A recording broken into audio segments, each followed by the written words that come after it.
Bonjour à tous, aujourd'hui vidéo un peu spéciale, c'est un hors-sujet, on va pas parler de Warband, je l'avais dit dans une vidéo précédente, je sais plus laquelle. À un moment, je le savais, je vais avoir besoin de lancer un deuxième projet, histoire d'alimenter le côté créatif de mon cerveau, de lui donner un petit peu, de l'occuper un petit peu et de pouvoir vraiment continuer sur Warband au niveau de la production à pousser toujours plus loin. Du coup, ça y est, c'est le moment, c'est l'instant. J'ai envie de me lancer dans un deuxième petit projet. Il va s'agir de Imps and Goblins, donc comme son nom l'indique, qui va mettre en scène des gobelins et des diablotins. Et ça va être vraiment quelque chose de très opposé à Warband, mais c'est un projet qui va vraiment tourner autour des sculpteurs.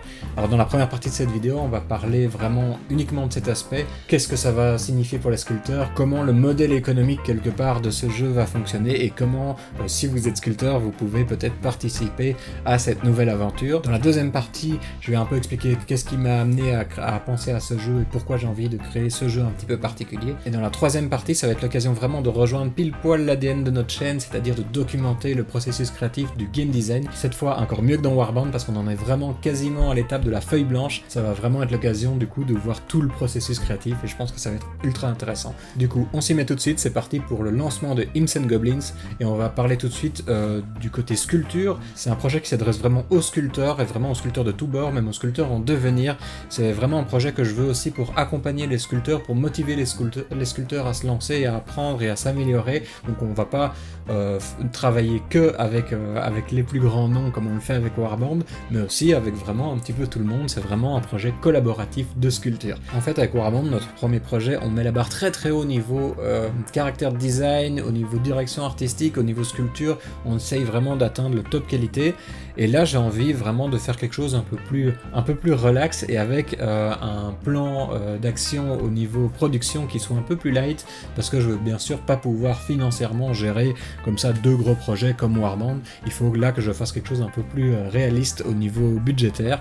C'est pour ça que j'ai pensé à ce petit projet qui moi vraiment m'emballe assez, il me trotte en tête depuis quelques semaines et là vraiment il faut le lancer.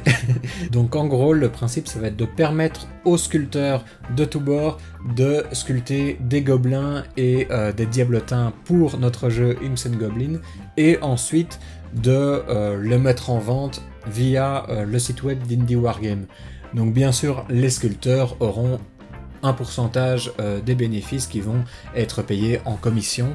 Je sais pas encore quel pourcentage ce sera, il faut que ce soit quelque chose de réaliste, qui soit intéressant pour les sculpteurs et pour moi, qui couvre bien sûr les frais de production. Donc notre site web va essayer comme ça de rassembler une petite gamme venue d'un peu partout. Moi de mon côté, je vais gérer toute la production et la logistique, donc les envois, le tirage résine et tout ça. Et de l'autre côté, le sculpteur, lui, il a juste à faire la sculpture. Moi, ce que ça me permet financièrement, c'est que je vais pas devoir en amont payer un sculpte, et pour le sculpteur, ce que ça va permettre, c'est de ne pas s'embêter avec toute la partie logistique, et d'avoir comme ça un canal où il va déjà y avoir un petit peu de communication autour, et peut-être une petite émulsion vraiment au niveau de la communauté, autour d'un petit projet, et donc de pas commencer à devoir faire eux-mêmes leur pub, de pas devoir faire leur tirage résine, de pas faire les envois, donc c'est vraiment une facilité pour eux aussi. Et ce projet a vraiment été pensé tout à fait pour les sculpteurs parce que c'est pas pour rien que j'ai choisi comme thème des gobelins et des diablotins. En fait, j'avais une discussion avec Lux Tantor qui m'avait dit que sculpter un petit gobelin ça va vite, c'est facile à faire, c'est amusant. Et du coup, lui, il en avait même fait pour sa gamme, tous des petits gobelins comme ça. Et ça m'a forcément fait travailler un petit peu. Je me suis dit, c'est vraiment des chouettes petits personnages à proposer aux sculpteurs pour que ça prenne pas trop de temps et aussi que eux ne prennent pas trop de risques, parce que forcément si moi je ne paye pas en amont la sculpture, ça veut dire que eux ils prennent le risque de travailler pour rien quelque part. Si leur sculpte ne se vend pas trop, ils ont perdu leur temps sur quelque chose, c'est vraiment pas top pour un sculpteur. Donc de proposer comme ça des petits gobelins, des petits diablotins, non seulement je pense que c'est vraiment des sculptures qui vont être fun, ils vont vraiment pouvoir faire des gueules, des caractères, des trucs assez humoristiques, donc ils vont pouvoir souffler un petit peu peut-être entre deux projets en s'amusant tout en continuant à travailler. Et ça va pas leur prendre trop de temps, c'est des petits personnages qui peuvent être très faciles, très rapides à faire, du coup ça va pas leur faire un gros risque au niveau de leur délai, au niveau financier. Donc bien sûr ça va sans doute pas être le projet qui va intéresser les plus grands noms de la sculpture, tout simplement parce qu'ils ont déjà une liste d'attente de sculptes à réaliser, donc ils n'ont pas forcément le temps de faire quelque chose comme ça qui va leur rapporter un petit peu d'argent au fur et à mesure des ventes. c'est plus intéressant pour eux de prendre directement simplement une commande, mais qui sait, comme je dis, c'est des personnages très très rapides, hein, donc si ça se trouve, on va avoir des grands noms de la sculpture qui vont avoir envie de temps en temps de faire ok, moi je fais un gobelin ou un diablotin, ça m'inspire, j'ai envie de faire quelque chose, le mettre en vente sur le site web, pourquoi pas, je sais vraiment pas où ce projet va nous mener, mais j'ai hâte de découvrir avec vous. Moi je pense en tout cas que c'est quelque chose qui va être ultra cool. Cette idée m'est venue pendant mon premier salon où j'ai vite fait croiser Mahar, donc Joseph de Mahar Prod, et il avait fait une petite sculpture comme ça pour s'entraîner sur Warband, et je me suis vraiment dit merde, c'est dommage qu'avec Warband on a un nombre de sculpteurs assez limité et je peux pas comme ça me permettre d'aller travailler avec des gens avec qui je vais sans doute en fait me marrer, et j'avais envie de lancer un petit projet qui me permettrait de travailler avec des gens comme Joseph, et je pense que Imps and Goblins ça va être parfait. On va pouvoir comme ça réceptionner les figurines, les masters donc des sculpteurs, les envoyer au tirage, et puis faire comme ça une petite collection qui va s'agrandir. Alors ce sera pas des figures complètement libres, dans ce sens où je vais quand même essayer d'avoir un petit descriptif du monde qu'on va mettre en place. Il y aura peut-être des gobelins des villes, des gobelins des marais, des gobelins des montagnes, des gobelins des forêts, et de l'autre côté il y aura sans doute des diablotins que je vois attachés aux 9 cercles de l'enfer. Mais ce qui va être super intéressant je trouve, c'est que ça va être collaboratif même au niveau de la direction artistique, parce qu'il n'y aura pas d'illustration qui représente par exemple un gobelin des forêts, un gobelin des montagnes, et ce qui va être intéressant c'est que petit à petit certains sculpteurs vont peut-être réussir à influencer la patte graphique du projet et à définir à quoi ressemble un diablotin du 3e cercle, un diablotin du 9e cercle, donc un diablotin de la trahison, des choses comme ça. Donc ça va être super intéressant de voir à partir de moment, il y a peut-être une sculpture qui va vraiment sortir du lot et qui va servir un petit peu qui va mener la charge pour les autres sculpteurs, qui va servir d'exemple et qui va comme ça définir, on va avoir un jeu très organique qui va être créé au final par les sculpteurs. Moi c'est quelque chose qui m'intéresse grandement, je trouve que le processus créatif est intéressant, le processus même presque artistique à ce niveau-là, je trouve que ça va être une expérience intéressante, on va voir où ça va nous mener. Voilà, donc bien entendu, il va d'abord falloir définir le gameplay du jeu, qu'on ait un corpus de règles jouables avant de se lancer dans la production de figurines, donc ça ne sert à rien de faire des figurines à partir de maintenant, il faudra d'abord qu'on définisse vraiment qu'est-ce que c'est que ce jeu avant de lancer la production de figurines, sinon ça n'a pas de sens, mais je pensais que ça pouvait être motivant pour les sculpteurs de déjà avoir un petit avant-goût de ce qui arrive. Et j'espère, si vous êtes en train d'apprendre la sculpture, que ça va vous motiver, ça va vous donner un objectif en vous disant ok, j'ai pas besoin d'atteindre le niveau d'un Luxantor ou d'un Stéphane Camosetto pour pouvoir vendre mes figurines au sein d'un projet, je vais pouvoir déjà essayer d'arriver à faire un gobelin qui soit assez intéressant pour rentrer dans le projet Imps and Goblins d'Indie Wargame et avoir ma première figurine sur le marché.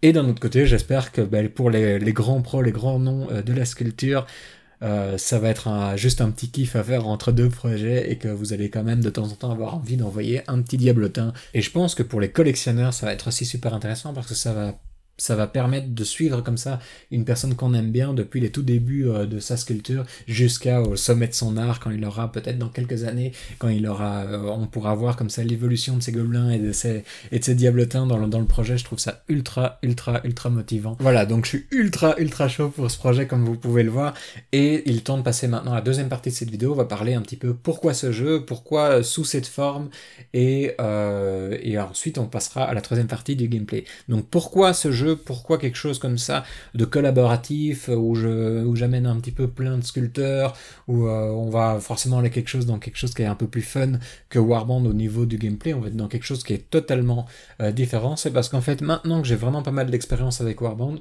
je me rends compte de toutes les erreurs quelque part de production que j'ai fait au niveau de Warband, c'est-à-dire que je le savais, j'ai fait un jeu sans concession et sans limitation au niveau de la production, et où j'ai vraiment en fait commencé par un projet qui devrait être un 4e, 5e projet, et pas par quelque chose d'assez petit, d'assez contrôlable. Et je le savais, j'ai fait ma tête de bois, je savais que c'était pas une bonne idée, je l'ai fait quand même, et je suis sûr qu'au final, même si c'est une mauvaise idée, c'est une bonne idée au niveau de l'expérience, parce que j'ai appris énormément, et j'ai envie de me servir de cette expérience pour revenir un petit peu en arrière et faire ce que j'aurais dû faire quelque part comme étant mon premier projet. Donc je vais vraiment partir sur quelque chose qui est tout à fait à l'opposé de Warband, c'est-à-dire qu'avec Warband on avait décidé de pas faire de concessions. Là avec Imps and Goblins, je vais partir de concessions pour établir des règles de production et de gameplay. Voilà, donc c'est déjà tout pour un petit peu le pourquoi de ce projet. c'était juste une petite mise en contexte de pourquoi je suis arrivé de Warband à Imps and Goblins. Et maintenant, on va enfin passer à une partie qui va intéresser beaucoup de monde, c'est-à-dire le gameplay, à quoi va ressembler Imps and Goblins. Et pour l'instant, ça ressemble à une feuille blanche avec 4 gros mots dessus, donc pas des insultes bien sûr, mais 4 grands thèmes. Et on a 2 thèmes qui sont les objectifs, et 2 thèmes qui sont des règles de composition de gameplay.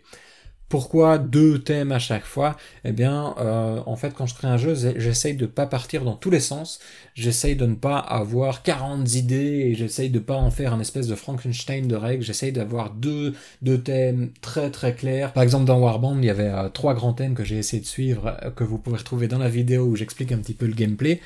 Et avec Imps and Goblins, il y a 2 gros thèmes et on va essayer à chaque fois de tout faire tourner autour de ces thèmes. Et si j'ai une bonne idée mais qui rentre en conflit avec le thème, eh ben c'est une super indication pour se dire que c'est pas une bonne idée d'intégrer cette bonne idée dans le gameplay. Il faut faire des choix qui soient vraiment très définis et qui se rassemblent tous autour de quelque chose de cohérent. Donc quels sont les grands thèmes? Le premier, ça va être la frustration. Alors pourquoi la frustration? La frustration, c'est le sentiment que je vais vouloir déclencher chez le joueur. Donc bien sûr, ça peut paraître bizarre. Est-ce qu'on a envie d'être frustré quand on joue?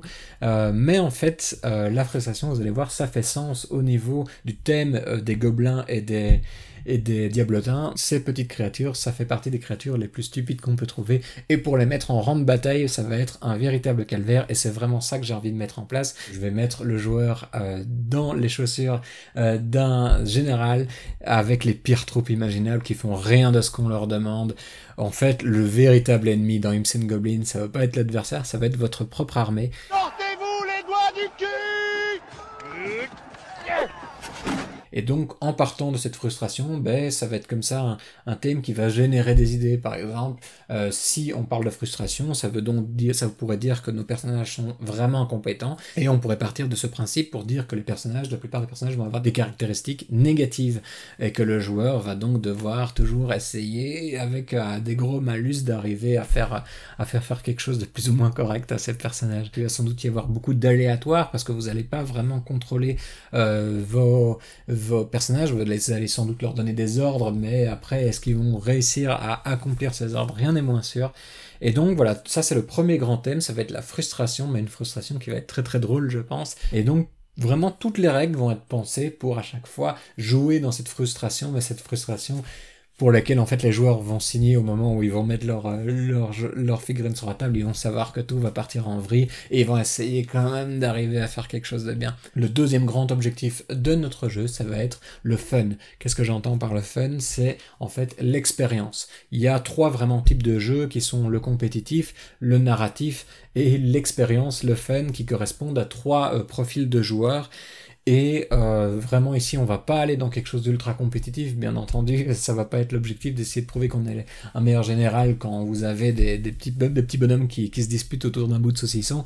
Le but, ça va pas non plus d'être dans du super narratif, hein. On va être assez relax. Le gros thème du jeu, ça va être les gobelins qui ont ouvert une porte vers les enfers, et là, à partir de ce moment-là, les diables n'ont pas envie de gérer ce problème avec leurs troupes les plus balèzes, parce que c'est vraiment insignifiant, et ils envoient les diablotins régler la situation, et ça va vraiment partir en neuil, parce qu'on a les 2 pires créatures qui se rencontrent. Donc on n'est pas non plus dans quelque chose qui soit narrativement très immersif, on va être dans quelque chose qui va être vraiment de l'ordre du fun et de l'expérience, où on va mettre nos personnages sur la table, lancer des dés, voir ce qui se passe, et essayer de réagir, et puis surtout se taper des bonnes barres de fou rire. Donc ça va être les 2 axes principaux de notre jeu, la frustration et le fun, et tout va s'articuler autour de ça. Et même les 2 points suivants, donc les règles de game design que je vais mettre en place, ils vont en fait répondre à ces deux objectifs.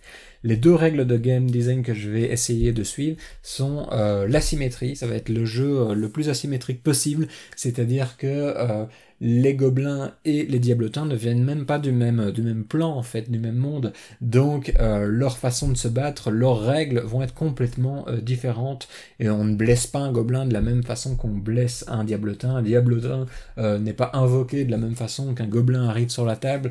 Donc il va y avoir comme ça, chaque armée aura en fait va jouer presque un jeu différent, et les joueurs, ça joue un petit peu dans la frustration aussi, vont essayer comme ça de quand même faire combattre ces créatures qui à la base n'ont rien à faire ensemble. Et ça va donner quelque chose de très très amusant, parce que voilà, les profils ne vont pas être les mêmes, les règles de combat ne vont pas être les mêmes, mais on va essayer d'avoir comme ça deux jeux qui se rencontrent, deux armées qui se rencontrent pour donner quelque chose de très très bizarre. Mais voilà, c'est pour ça aussi qu'il n'y a que deux armées, c'est parce que ça va être un peu deux jeux en un.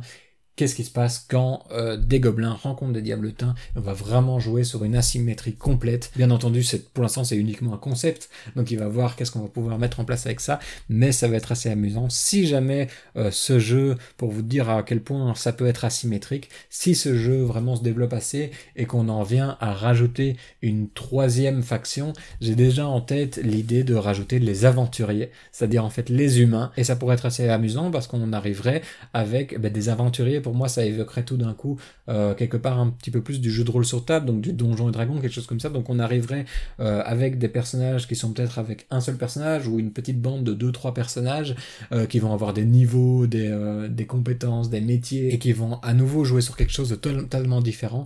Et puis je pense que ça peut être aussi super marrant d'avoir des humains qui soient en 54 mm, donc pas sur la même échelle, et qui soient ultra glorieux, parce qu'en fait ils sont ils sont perçus du point de vue des gobelins et des diablotins. Donc en fait nos monstres errants à nous, nos gros monstres, ce sera peut-être les humains. Je trouve que pour le futur ça donne une perspective qui est assez amusante à mettre en place aussi, les aventuriers qui pourraient arriver. Pour l'instant on va se concentrer sur les gobelins et sur les diablotins, essayer de penser à qu'est-ce qui forme vraiment l'essence des gobelins, qu'est-ce qui pourrait former l'essence de diablotins, et comment on peut représenter ça en gameplay et les faire se rencontrer. Deuxième règle de game design que je vais suivre, c'est que ça va être un jeu de personnalisation. Et j'entends personnalisation par opposition à diversité. C'est-à-dire que vous n'allez pas avoir 300 types d'unités, vous n'allez pas avoir une liste énorme au niveau de votre composition, on va peut-être même aller dans l'extrême et faire que y a uniquement les gobelins et uniquement les diablotins.